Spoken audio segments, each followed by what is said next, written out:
9월 15일 가스데이교회 청소년부 예배 시간입니다. 이것도 같이 행복한 주일에 함께 모여서 한 자리에서 하나님을 예배하는 그런 시간이 되었으면 좋을 것 같습니다. 우리 함께 사도신경으로 우리의 신앙을 고백하면서 우리 하나님 앞에 예배하도록 하겠습니다. 사도신경 하겠습니다. 전능하사 천지를 만드신 하나님 아버지를 내가 믿사오며 그 외아들 우리 주 예수 그리스도를 믿사오니 이는 성령으로 잉태하사 동정녀 마리아에게 나시고 본디오 빌라도에게 고난을 받으사 십자가에 못 박혀 죽으시고 장사한 지 사흘 만에 죽은 자 가운데서 다시 살아나시며 하늘에 오르사 전능하신 하나님 우편에 앉아 계시다가 저희로서 산자와 죽은 자를 심판하러 오시리라. 성령을 믿사오며 거룩한 공효와 성도와 서로 교통하는 것과 죄를 사하여 주시는 것과 몸이 다시 사는 것과 영원히 사는 것을 믿사옵나이다. 아멘. 오늘 우리가 함께 나눌 하나님의 말씀입니다. 빌립보서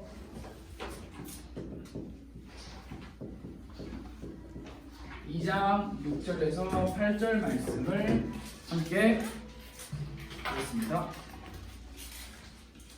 빌립보서는 신약 성경에 있고요. 야곱 표기로는 빌이라고 표시가 되어 있을 거예요. 빌립보서 2장 6절에서 8절 말씀을 성경책으로 찾아서 같이 한 목소리로 읽어보려고 합니다.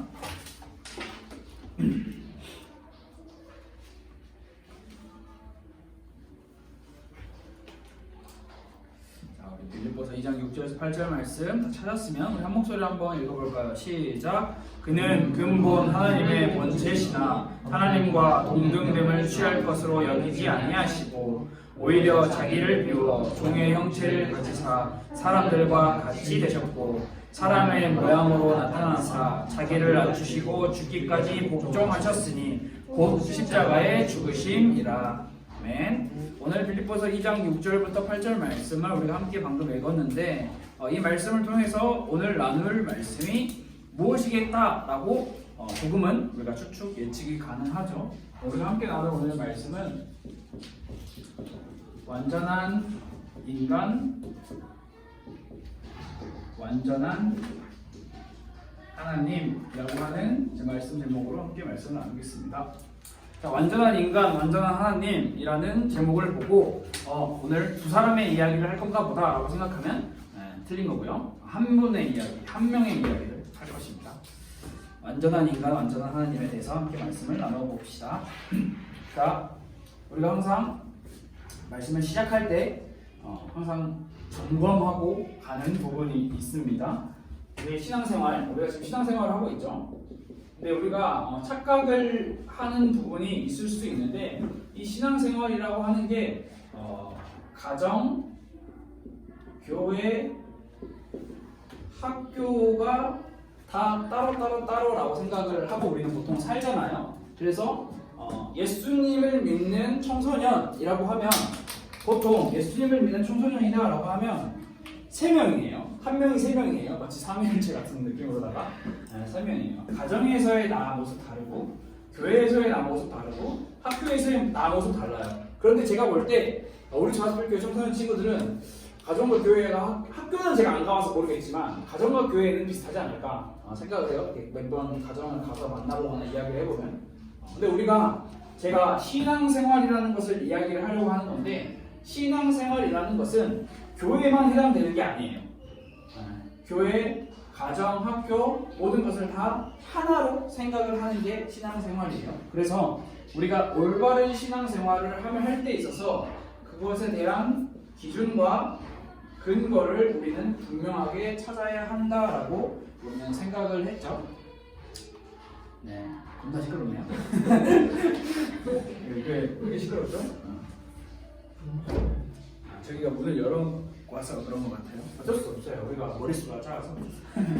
자, 신앙생활의 기준과 근거. 우리는 확실하게 계속 알아야 할 게 나 아닙니다. 내가 원하는 신앙생활 아니에요. 성경이 말하는 신앙생활. 다시 말하면 성경이 말하는 것은 하나님이 말씀하신 것이 기준이 되어야 된다. 근거가 되어야 된다. 이것을 정확하게 기억을 해야 합니다. 그래서 성경이 기준과 근거가 되지 않는다면 우리는 결국 우리의 마음의 감정과 감동을 따라서 마치 그게 진리인 양 따라갈 거예요. 근데 그렇게 된다라는 것은 잘못된 길, 틀린 길로 가고 있다라는 거죠. 결코 우리의 인생은 나라는 존재가 기준이 될 수 없어요. 이것을 우리가 명심하고요. 오늘은 우리가 성경을 기준 삼아, 근거 삼아 하늘 영광 다 버리고 낮은 이 땅에 내려오신 주님, 죽기까지 우리를 사랑하신 그 한 분의 이야기를 나눠보려고 합니다. 그분이 누구죠? 예수 그리스도. 여러분, 예수 그리스도에 대해서는 얼마나 기초 지식이 있는지 한번 물어볼게요. 자, 예수 그리스도, 이게 뭔지 구분은 할 수 있어요? 여러분? 구분할 수 있는 친구. 구분 못한다. 할 수도 없고 못하고. 뭐 하는 거예요? 여러분, 그러면은 이거 구분 못하면 여러분 신앙교회 헛다녔어요. 다시 처음부터 시작한다고 생각하면 돼요. 자, 예수 그리스도 이거 구분 못하면 여러분 이상한 거예요. 틀린 거예요. 잘못된 거예요. 근데 못하는 사람이 많아요. 그래서 괜찮아요. 자, 예수는 이름이죠. 그리스도는 직분이죠. 자, 이것을 여러분들이 구분이에요. 예수 그리스도가 하나가 아니에요. 예수는 이름인데 이 이름은 무엇이냐? 마태복음 1장 21절에 자기 백성을 죄에서 구원할 자라고 이야기를 하고 있습니다. 다시 말하면 죄에서 구원하는 그 이름 예수. 이 예수는 구약에서 뭐 여호수아 뭐 이렇게 예수와 이런 식으로도 다양하게 많이 사용되고 있는 이름이고요. 구약에서 사용되고 있는 예수, 여호와, 여호수아, 뭐 예수와라고 하는 여러 가지 이름들은 우리를 구원해 줄 그 메시아를 기다리는 그 소망을 담아서 이름을 지은 것들이었어요. 그리고 그리스도 직분이죠. 이걸 해석하면 기름 부음 받은 자. 구약 시대에도 있었죠. 기름 부음 받은 자. 누가 있었죠? 선지자, 제사장, 왕. 기름 부음 받아서 세워지는 직분들입니다. 이 그리스도, 예수님이 선지자, 제사장, 왕을 모든 직분을 담당하시는 분. 그래서 이 예수 그리스도에 대한 별칭이 또 한 가지가 있는데 그것을 바로 임마누엘이다라고 이야기를 합니다. 임마누엘 무슨 뜻이죠? 하나님이 우리와 함께 계시다라고 하는 뜻입니다. 자, 예수 그리스도에 대한, 예수님에 대한 아주 기초적인 지식이에요. 아주 기초적인 지식. 이 정도는 여러분들이 알고 있으면 좋을 것 같아요.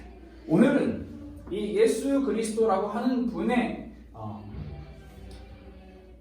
정말 중요한 내용을 함께 나누려 하는데 좀 어려울 수는 있는데 한번 쉽게 우리 같이 말씀을 들어봅시다.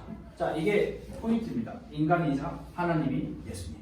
자, 한 인격 안에 두 본성이 온전하게 결합되어 있는 존재가 바로 예수님이다. 이 예수님이 왜 인간이어야 하고 왜 하나님이어야 하는지, 어떻게 인간이 되고 어떻게 하나님이 되었는지 우리가 함께 살펴보려고 합니다. 첫 번째로는 예수님이 인간이다. 이것을 어려운 말로 인성, 예수님의 인성을 이야기를 하는 겁니다. 자, 왜 예수님이 인간일까요? 여러분, 왜 예수님이 인간이라고 생각하시나요? 그 증거가 뭐예요? 오늘 사도신경에서도 우리 이야기 고백했잖아요. 뭐라고 고백했죠? 동정녀 마리아에게서 나시고. 인간이 아니라면 인간의 몸을 빌려 입고 이 땅에 태어나실 필요가 없죠. 자, 예수님은 동정녀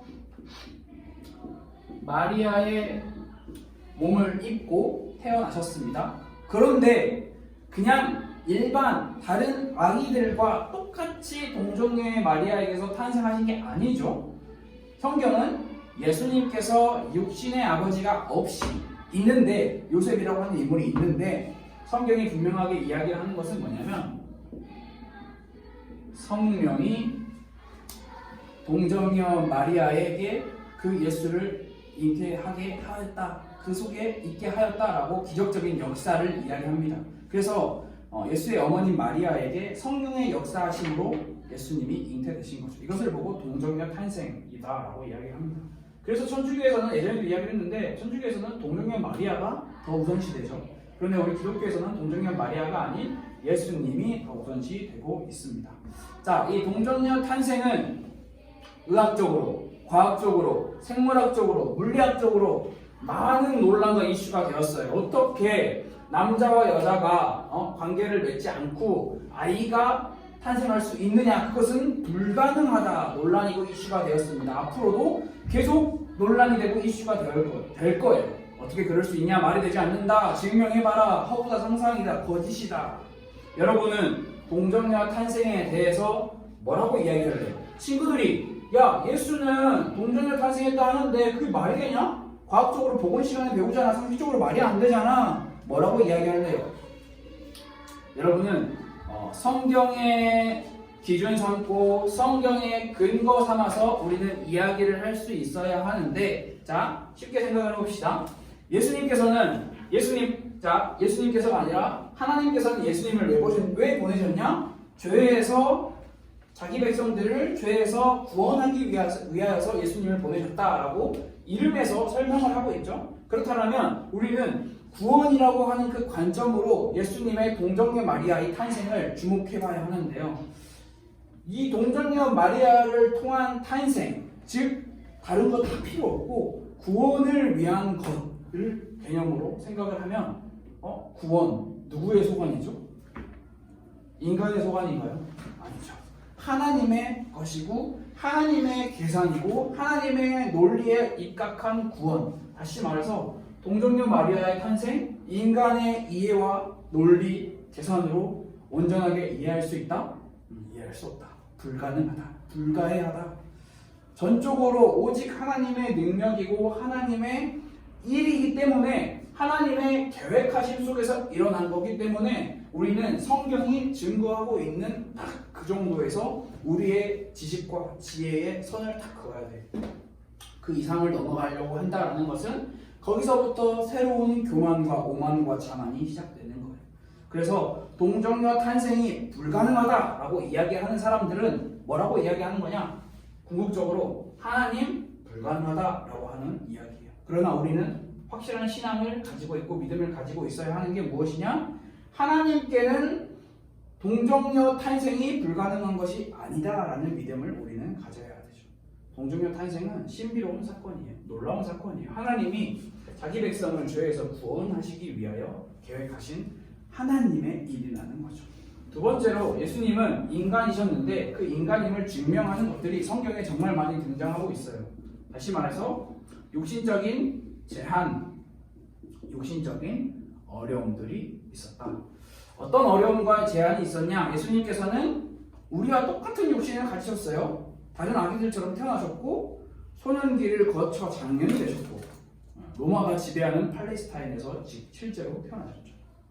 그리고 우리처럼 지치기도 하셨고요. 목이 마르기도 하셨어요. 또한 배고픔도 느끼셨다라고 성경은 기록을 하고 있습니다. 더 나아가 예수님의 육신적인 제한과 어려움을 확실하게 보여주는 사건이 뭐냐? 십자가, 죽음. 예수님은 인간으로서 십자가상에서 죽음을 맞이하셨는데 그때 생명이 끊어졌고 육체의 모든 기능은 멈췄습니다. 성경이 증언을 하고 있어요. 완전히 인간의 육신과 같은 모습이었어요. 이뿐만 아니라 예수님은 마음과 영혼, 감정 모두 다 인간과 동일하신 분이었어요. 그리고 마태복음 13장 53절에서 58절에 보면 예수님의 주변에 있던 사람들이 그러니까 쉽게 말하면 예수님과 어릴 때부터 같이 크고 예수님을 어릴 적부터 주목하고 목격했던 사람들이 예수님이 메시아다라고 이야기했을 때 그 사람들이 뭐라고 이야기했냐? 아니야, 예수 그냥 목수의 아들, 그냥 평범한 인간이야, 그저 인간이야, 신 아니야, 메시아 아니야 라고 이야기를 할 정도로 예수님은 완전한 인간의 삶을 사셨어요. 육신을 입고 사셨기 때문에. 자, 그런데 굉장히 중요한 게 세 번째 있습니다. 그게 바로 무엇이냐? 인간인 예수님 맞습니다. 인간인 우리 맞죠? 그런데 여기에 차이가 있어요. 인간인 예수님과 인간인 우리 사이에 단 한 가지의 차이가 있어요. 그게 뭘까요?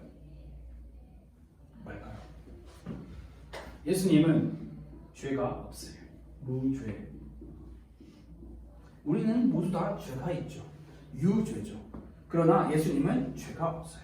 히브리서 4장 15절 말씀에 모든 일에 우리와 똑같이 시험을 받으시니로되 죄는 없으시니라 라고 기록을 하고 있어요. 그렇다면 여기서 여러분이 굉장히 집중해서 말씀을 듣고 있다면 튀어나와야 할 질문이 한 가지가 있습니다. 모든 인간은 죄인이라고 지난주에 이야기했는데 예수님이 죄인이 아니에요? 그럼 예수님은 인간이 아니지 않나요? 라는 질문이에요. 자, 다시 모든 인간은 죄인이라고 했는데 모든 인간은 죄인이에요. 예수님도 인간이라면서요. 그럼 예수님도 죄인 아닌가요? 질문을 해야 합니다. 당연한 질문이에요. 그래서 우리는 좀 어려운 부분이긴 한데 여러분 우리가 살아가고 있는 이 인간 우리죠? 우리가 정상이라고 생각하세요? 비정상이라고 생각하세요? 네, 비정상이라고 하면 다 싫어하죠. 다 짜증내요. 무슨 말도 안 되는 소리야. 그러나 성경에 기록되어 있는 근거와 기준을 놓고 생각하면 지금 우리 인간의 모습, 우리의 모습은 비정상이에요. 왜? 하나님을 떠난 죄인의 모습이기 때문에. 성경은 하나님이 보시기에 좋았더라라고 창조하신 그 인간의 모습을 정상이다라고 이야기를 하는 거예요. 다시 말하면 예수님께서 인간이 맞는데 무죄성까지 있으시다, 무죄이시다라고 이야기를 하는 것은 예수님은 정상적인 인간의 모습을 우리에게 보여주시는 거예요. 원래 하나님께서 창조하셨던 죄 없던 하나님과 화목한 인간의 모습을 우리에게 보여주시는 것. 그래서 예수님께서는 죄가 없는 완전한 인간, 그리고 남자의 씨를 받지 않은 성령의 초자연적인 기적의 역사로 인한 잉태된 인간의 존재이기에 이 예수님께는 그 원죄의 씨가 흐르지 않았다고 이야기합니다. 어떻게 흐르지 않았어요? 그게 말이 돼요? 네, 아까 이야기했죠? 하나님의 일이고 하나님의 사건이고 하나님의 계획이기에 성령 하나님께서 그것을 막으셨다라고 생각을 할 수가 있습니다. 굉장히 비논리적이지만 굉장히 논리적이에요. 성경이. 그것을 여러분들이 잘 기억을 해야 합니다. 자, 네 번째로 그렇다면 왜 예수님께서는 굳이 사람이 되셔야 했을까? 왜? 예수님께서 사람이 되셔야 했던 이유는 정말 많습니다. 그러나 두 가지만 우리가 살펴보면, 자, 순종의 모범을 보이시기 위해서. 자, 아까 이야기했죠. 모든 인간은 정상이라고 생각하지만 우리는 다 비정상의 상태입니다. 우리는 온전히 하나님의 말씀에, 하나님의 율법에 순종할 수 없는 존재들이죠. 예수님께서는 인간의 몸을 입고 이 땅에 오셔서 모든 인간의 대표자로서 인간이 하나님의 말씀, 곧 율법에 온전하게 순종할 수 있다라는 것을 보여주시기 위해 인간의 몸을 입고 이 땅에 오셨습니다. 인간으로서 우리를 대표한 예수님의 순종, 누구와 반대되죠? 인간을 대표한 아담의 불순종과 반대되죠. 예수님이 완전한 인간이 아니라면, 예수님이 그저 신으로 순종하신 거라면 우리랑 아무 상관이 없어요. 우리는 신이 아니에요. 우리는 인간이기 때문에. 예수님은 우리를 대신하셨다. 다시 말해서 모든 인간을 대표하셨다라고 하는 그 의미에서 완전한 인간으로서 순종의 모범을 보이셨고요. 그리고 두 번째로는 우리 모든 인간을 대신해서 희생하시기 위해 인간의 몸이 되셨다. 우리 대신 죽으시고 우리를 위해 우리의 죄에 대한 형벌을 감당하시기 위해 인간이 되셔야 하셨던 거죠. 예수님이 인간이 아니셨다면 우리를 위해 대신 죽는 것 무의미합니다. 우리가 죽어야 될 것 예수님이 대신 죽어주신 건데 우리가 누구예요? 우리는 인간이잖아요. 인간의 대표성에 그 원리에 하나님의 계획에 하나님의 사건에 맞춰서 예수님께서는 그 일을 행하신 거죠. 예수님이 인간이 아니었다면 우리를 위해 대신해서 죽어 우리가 지불해야 할 죄의 값을 결코 지불하실 수 없으셨을 거예요. 우리 오늘 빌립보서 2장 6절에서 8절 말씀 읽었죠? 이 말씀이 굉장히 이것을 잘 보여주고 있어요. 예수님이 인간이 되셨다라는 것은 예전에도 한번 설명한 적이 있었던 것 같은데 이 칠판이 여기서부터 이 높이가 여기서부터 여기 아래까지 이렇게 있잖아요. 예수님이 인간이 되셨다라는 것은 여기서부터 이것을 표현할 수 없는 그 수치 이하로 낮아지신 거예요.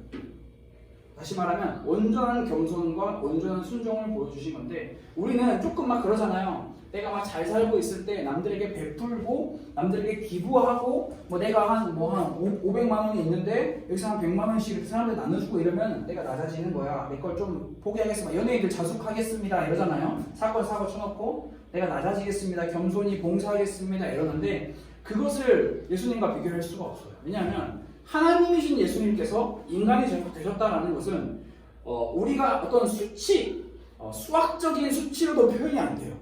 최고 높은 수학의 수치가 뭘까요? 최고 높은 수 모르잖아요. 최고 낮은 수는 뭐예요? 1? 마이너스가 있잖아요. 그러니까 상상을 할 수가 없는 그 수치예요. 수학이 만약 뭘 표현하든지 저 그 무슨 사진을 봤는데 그게 언제 찍은 사진이더라? 잘 기억이 안 나는데 우주 무슨 60억 킬로 아무튼 엄청 먼 명왕성이 있는 그런 위치에서 지구를 찍었대요. 사진을 쫙. 지구 어떻게 보일까요? 푸른 물, 초록색 풀 보일까요? 안 보여요. 자, 그런데 하나님은 온 우주 만물을 창조하신 분이잖아요. 그 하나님의 온 우주 만물의 계획과 구성 속에 우리는 지구도 이렇게 점인데 이 점 안에 또 점이잖아요. 우리 인생 아무것도 알 수 없어요. 그래서 제가 계속해서 강조하는 게 이거예요. 우리의 신앙생활에 우리의 모든 삶 속에서의 기준과 근거가 어디에 있냐. 그게 성경이 아니라면 우리의 인생 정말 혼란스러워. 정말 카오스, 그냥 혼돈 그 자체. 여러분 어벤져스 봤어요? 안 봤어요? 보라 했죠 제가. 아직 안 봤어요? 다시 보세요. 영화표 줘요 진짜? 영화표 필요해요? 영화표 줄게요. 꼭 보고 하니까요. 그거 안 보면 여러분 그거 안 보면 학교에서 왕도 안 당해요? 우스갯소리고 진짜 봐야 돼요 진짜. 이번엔 꼭 봐야 돼요. 자 영화표 다 하나씩 보내줄 테니까 꼭 보세요. 진짜 꼭 봐야 돼요. 왜 보라 하냐? 여러분 잘 봐야 돼요. 이것과 진짜 반대예요. 저 규정 말하면 내가 스포해야 되잖아. 그러면 안 되죠. 자 넘어가겠습니다. 하나님은 참 인간 그 자체에서 끝나는 것이 아니라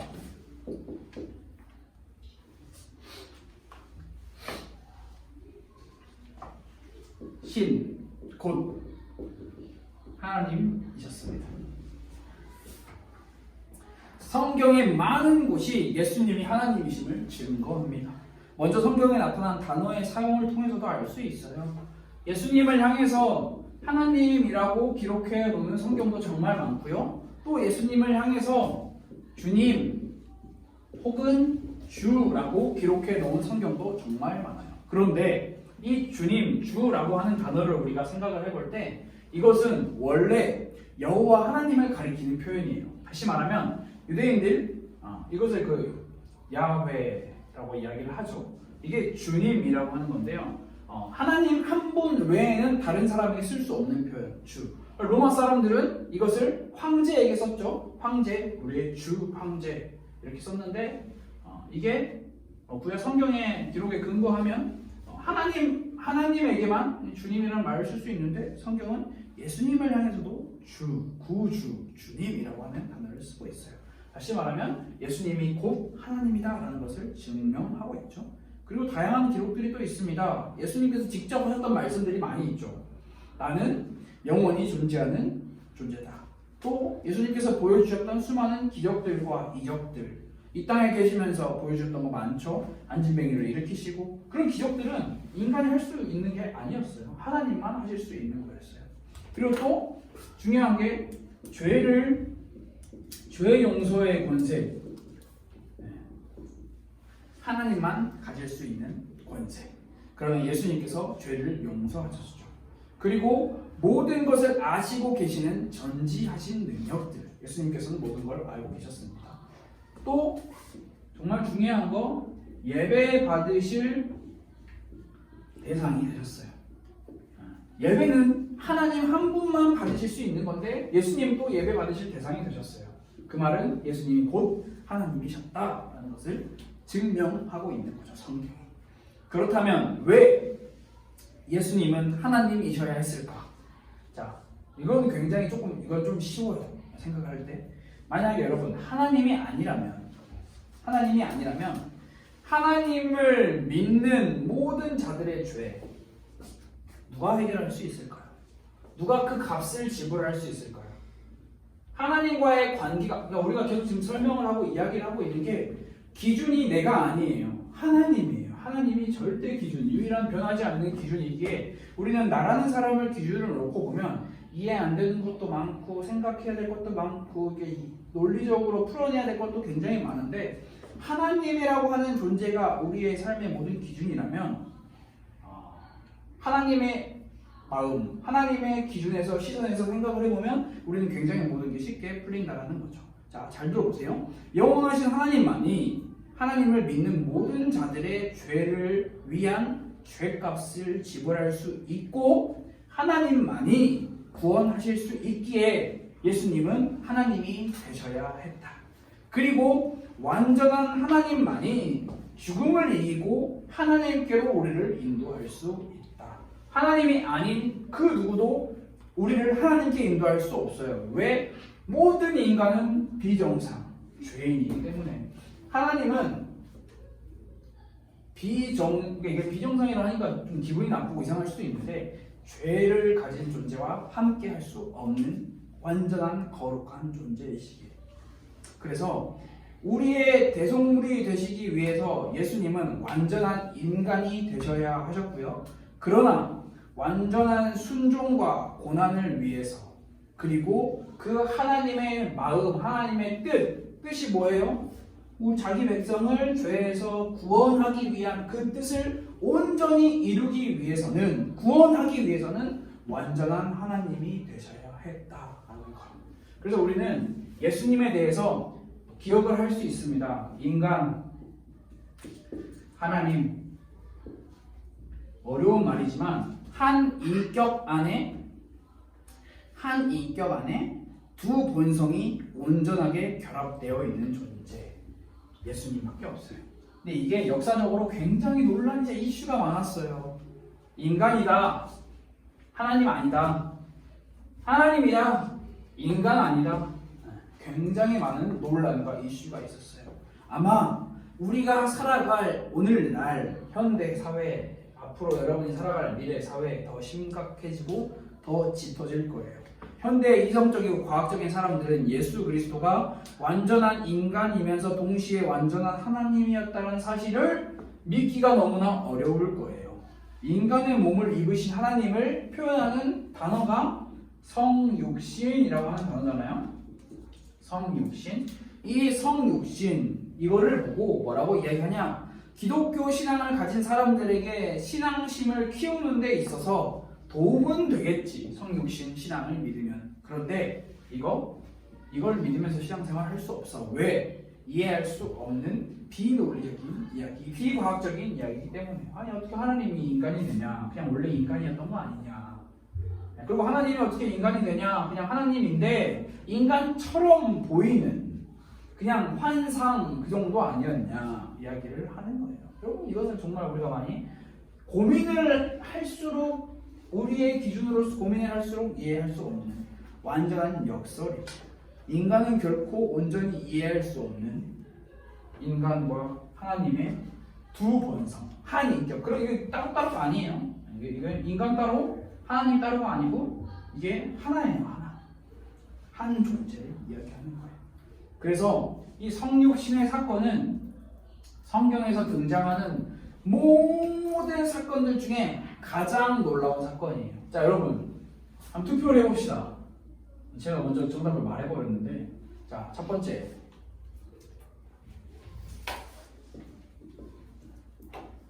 우주 창조. 그리고 두 번째, 부활. 그리고 세 번째, 성육신. 자, 이 중에 뭐가 제일 놀라워요? 답을 이미 말해서 할 의미가 없죠. 우리 이거 답을 말 안 했다고 생각을 하고 여러분의 관점에서 한번 생각을 해봐요. 뭐가 다 놀라워요. 뭐가 제일 놀라워요? 뭐가 제일 이해가 안 돼요? 사실 여러분 잘 들어보세요. 성육신 우리랑 상관 있어요?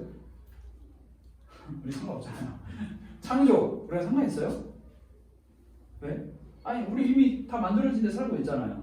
부활 이건 조금 아니 상관없나? 이건 내세를 안 믿으면 상관이 없긴 한데 저는 부활이 제일 신기하다고 생각했어요. 인간이 죽는데 다시 살아나는데 그게 온전한 몸의 형체를 가지고 살아난다? 나중에 우리 같이 배울 건데 이게 제일 신기하다고 생각했어요. 그러나 성경에서 가장 놀라운 기적, 부활보다 우주의 창조보다 가장 놀라운 기적은 성육신 사건이에요. 왜? 하나님이 여러분 하나님이에요. 하나님처럼 보이는 존재가 아니에요. 예수님은 하나님과 동등한 존재인데 성경이 빌립보서가 이야기하죠. 하나님의 본체 그 자체인데 그것을 내려놓고 종의 형체를 가지사 사람과 같이 되셨다. 나 스스로 정상인 존재에서 비정상이 되었다. 나 스스로 가장 높은 모든 하늘의 영광을 다 버리고 낮은 이 땅에 내려오셨다. 그런 찬양도 있잖아요. 하늘의 영광을 다 버리고 낮은 이 땅에 내려오신 주. 죽기까지 우리를 사랑하사. 이유가 분명하죠. 죄에서 우리를 사랑하셔서 구원하시기 위하여 내려오신 그 놀라운 이야기가 바로 성육신. 예수님이 인간의 몸을 입으셨다. 가장 우주에서 진짜 모든 우주에서 우주의 수많은 역사 속에서 가장 놀라운 신비가 성육신 사건이 될 거예요. 그리고 이미 됐고 앞으로도 그렇게 될 거예요. 우리는 이 예수님을 믿는 거예요. 그냥 허구의 예수님이 아니에요. 2022년 전에 이스라엘 땅, 팔레스타인 땅에 오셨던 그 예수님, 그리고 죽었어. 그리고 하늘로 올라가서 사라져버린 예수님을 믿는 게 아니라 하나님의 때, 하나님의 계획 속에 하나님 그 자체이신 예수님이 인간의 몸을 입기 위해 이 자리에 내려오셨고, 그리고 인간의 몸으로 모든 인간의 죄를 대신하여 십자가에서 죽으셨고, 그리고 3일 만에 부활하셔서 다시 온전한 예수님의 그 형체를 갖추시고 하늘로 승천하셨고, 승천하시면서 니네 인생 잘 살아라, 나는 내 인생 살릴게 라고 하신 게 아니라 성령을 보내주겠다, 너희와 영원히 함께하겠다, 임마누엘의 약속을 우리에게 허락하신 그 예수님이 지금 여러분이 믿어야 할 존재라는 거예요. 그냥 예수님을 믿어요. 예수님이 누군데? 선지자 세상 왕이요. 예수님이 누군데? 그리스도예요. 쉬운 그런 그냥 대충 그리스도예요. 예수님이 맞는 말이거든요. 근데 여러분들이 조금 더 여러분의 신앙을 디테일하게 생각을 해볼 수가 있습니다. 이게 우리랑 무슨 상관이 있을까? 예수님이 인간의 몸을 입고 이 땅에 오시지 않았으면 우리는 구원받을 수 없어요. 하나님으로 남아 계셨다면 우리는 구원받을 수 없어요. 인간의 몸을 입고 이 땅에 오셨기에 우리는 구원을 약속받았고 구원을 받았다라는 것. 그래서 우리는 우리의 몸을 잘 보면 알 수 있어요. 예수님이 우리의 몸과 똑같은 존재이셨구나. 이것을 성경을 통해서 확인하는 게 굉장히 중요한 거죠. 그래서 오늘은 완전한 인간이시고 완전한 하나님이신 단 한 분 유일한 예수 그리스도에 대해서 말씀을 나눴습니다. 여러분들이 오늘 이 빌립보서 말씀도 그리고 또 이 말씀도 잘 기억하며 이 예수님 믿는 신앙 여러분들이 잘 가지면 좋을 것 같아요. 이 시간 같이 기도하겠습니다. 하나님 아버지 감사합니다.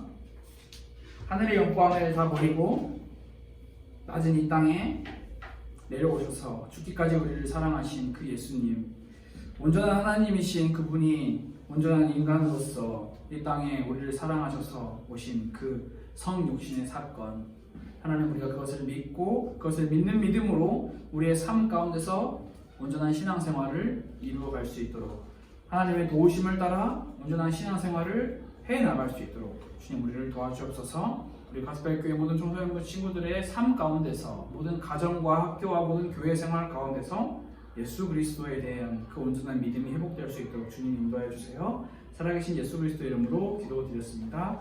아멘. 주기도문으로 예배를 마치도록 하겠습니다. 하늘에 계신 우리 아버지여, 이름이 거룩히 여김을 받으시오며 나라가 임하시오며 뜻이 하늘에서 이루어진 것 같이 땅에서도 이루어지이다. 오늘 우리에게 일용할 양식을 주시옵고 우리가 우리에게 죄 지은 자를 사하여 준 것 같이 우리 죄를 사하여 주시옵고 우리를 시험에 들게 하지 마시옵고 다만 악에서 구하시옵소서. 나라와 권세와 영광이 아버지께 영원히 있사옵나이다. 아멘.